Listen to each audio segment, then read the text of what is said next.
വീഡിയോയിൽ ഞാൻ പറഞ്ഞിരുന്നു പലരുടെയും ITR റീഫണ്ട് മാസങ്ങളോളം ഹോൾഡ് ആകാൻ കാരണമാകുന്ന ഏറ്റവും വലിയ അബദ്ധം എന്താണെന്ന് ഇന്ന് പറയാമെന്നല്ലേ. ഇന്നലത്തെ വീഡിയോ കാണാത്തവർക്കായിട്ട് താഴെ ഡിസ്ക്രിപ്ഷനിൽ ലിങ്ക് കൊടുത്തിട്ടുണ്ട് കേട്ടോ.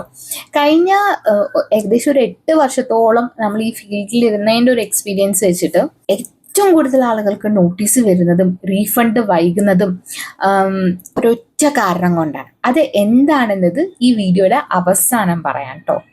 അപ്പോൾ welcome back to Neethu on stage. അപ്പോൾ ഇന്നലെ നമ്മൾ 5 കോമൺ മിസ്റ്റേക്സ് നോക്കി. ഇന്ന് നേരെ മിസ്റ്റേക്ക് നമ്പർ 6 പോകാം. ഓക്കെ, മിസ്റ്റേക്ക് നമ്പർ 6, ഓൾഡ് റിജൈം ആണോ അതോ ന്യൂ റിജൈം ആണോ? കഴിഞ്ഞ വർഷം മുതൽ ഡീഫോൾട്ടഡ് ടാക്സ് റിജൈം എന്ന് പറയുന്നത് ന്യൂ റിജൈം ആണ്. ഒരുപാട് പേര് യാതൊരു കാൽക്കുലേഷൻസും ചെയ്യാതെ കിട്ടുന്ന ഫോം അങ്ങ് ഫയൽ ചെയ്യും. നിങ്ങൾക്ക് ഹോം ലോൺ ഉണ്ടെങ്കിലോ അല്ലെങ്കിൽ നല്ല രീതിയിൽ ഇൻവെസ്റ്റ്മെന്റ്സ് ഉണ്ടെങ്കിലോ ഓൾഡ് റിജൈം ആയിരിക്കും കൂടുതൽ ലാഭകരം. അത് നിങ്ങളുടെ ഇൻകം കൂടെ വെച്ച് നോക്കിയാലേ അറിയാൻ പറ്റത്തുള്ളൂ കേട്ടോ.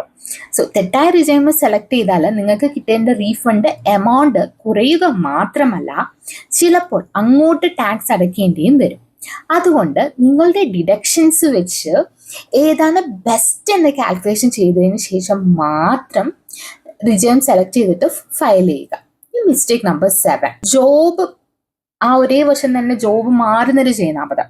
കഴിഞ്ഞ സാമ്പത്തിക വർഷത്തിൽ നിങ്ങൾ കമ്പനി മാറിയിട്ടുണ്ടാവും എങ്കിൽ പഴയ കമ്പനിയിൽ നിന്നുള്ള ഇൻകം കൂടെ ITRൽ കാണിക്കാൻ മറക്കരുത്.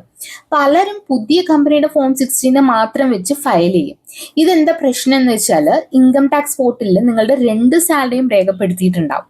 മിസ്മാച്ച് വന്നാൽ ഉറപ്പായും നോട്ടീസ് വരും, റീഫണ്ടും ബ്ലോക്ക് ആകും. ഓക്കെ, ഇനി mistake number 8, fake deductions claim ചെയ്യുന്നത്. ATCയിൽ കുറച്ച് തുക അങ്ങ് കൂട്ടിയിട്ടേക്കാം, ആര് ചോദിക്കാൻ എന്ന് വിചാരിക്കുന്നവരുണ്ട്. തെറ്റായ ഡൊണേഷൻ റെസീപ്റ്റ്സ്, ഇല്ലാത്ത റെന്റ് അഗ്രിമെന്റ്സ്, ഇതൊക്കെ വെച്ച് റീഫണ്ട് കൂട്ടാൻ ശ്രമിച്ചാൽ ഇപ്പൊ പെട്ടെന്ന് തന്നെ പിടിക്കപ്പെടും. സിസ്റ്റം ഇപ്പൊ ഭയങ്കര സ്ട്രിക്റ്റും അലേർട്ടും ആണ്. ഫേക്ക് ക്ലെയിംസ് കണ്ടുപിടിച്ചാൽ റീഫണ്ട് വൈകുക മാത്രമല്ല 200% വരെ പെനാൽറ്റിയും കിട്ടാം. So please don't do it. ഇതുപോലെ എന്തെങ്കിലും ഡൗട്ട് നിങ്ങളുടെ ഫയലിങ്ങിലുണ്ടോ?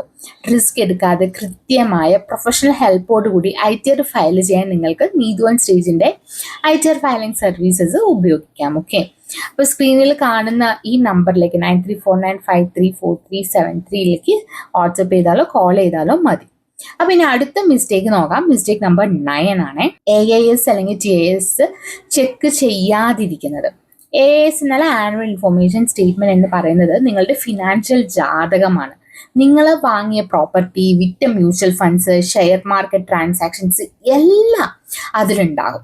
ഫയൽ ചെയ്യുന്നതിന് മുൻപ് നിങ്ങളുടെ ഇൻകമും AISലെ ഡാറ്റയും തമ്മിൽ മാച്ച് ആകുന്നുണ്ടെന്ന് ഉറപ്പാക്കണം.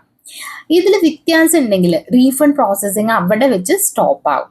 Okay, so mistake number 10, defective return. ഇതാണ് നമ്മുടെ ലാസ്റ്റ് ഞാൻ പറയാന്ന് പറഞ്ഞ പോയിന്റ്. ഓക്കെ, അതായത് നമ്മൾ തുടക്കത്തിൽ പറഞ്ഞ വലിയ വില്ലൻ. നിങ്ങൾ റിട്ടേൺ ഒക്കെ കൃത്യമായിട്ട് ഫയൽ ചെയ്തു എന്ന് വിചാരിക്കും, പക്ഷേ പോർട്ടലിൽ എന്തെങ്കിലും മിസ്മാച്ച് തോന്നിയാൽ ഡിപ്പാർട്ട്മെന്റ് നിങ്ങളുടെ റിട്ടേൺ ഡിഫക്റ്റീവായി പ്രഖ്യാപിക്കും. ഉദാഹരണത്തിന് ടാക്സ് ഓഡിറ്റ് വേണ്ട കേസിൽ അത് ചെയ്യാതിരിക്കുക, അല്ലെങ്കിൽ ടാക്സ് അടയ്ക്കാൻ ബാക്കി ഉണ്ടായിട്ടും ഫയൽ ചെയ്യുക. ഇങ്ങനെ നോട്ടീസ് വന്നാൽ അത് തിരുത്താൻ നിങ്ങൾക്ക് 15 ദിവസത്തെ സമയം കിട്ടും. ആ സമയം കൊണ്ട് അത് റെക്ടിഫൈ ചെയ്തില്ലെങ്കിൽ നിങ്ങൾ റിട്ടേൺ ഫയൽ ചെയ്തിട്ടേ ഇല്ല എന്ന് അവർ കണക്കാക്കും. അപ്പൊ റിട്ടേൺ ഫയൽ ചെയ്തിട്ടേ ഇല്ലാത്ത നിങ്ങൾക്ക് പിന്നെ റീഫണ്ടിന്റെ കാര്യം മറക്കല്ലേ ബെറ്റർ.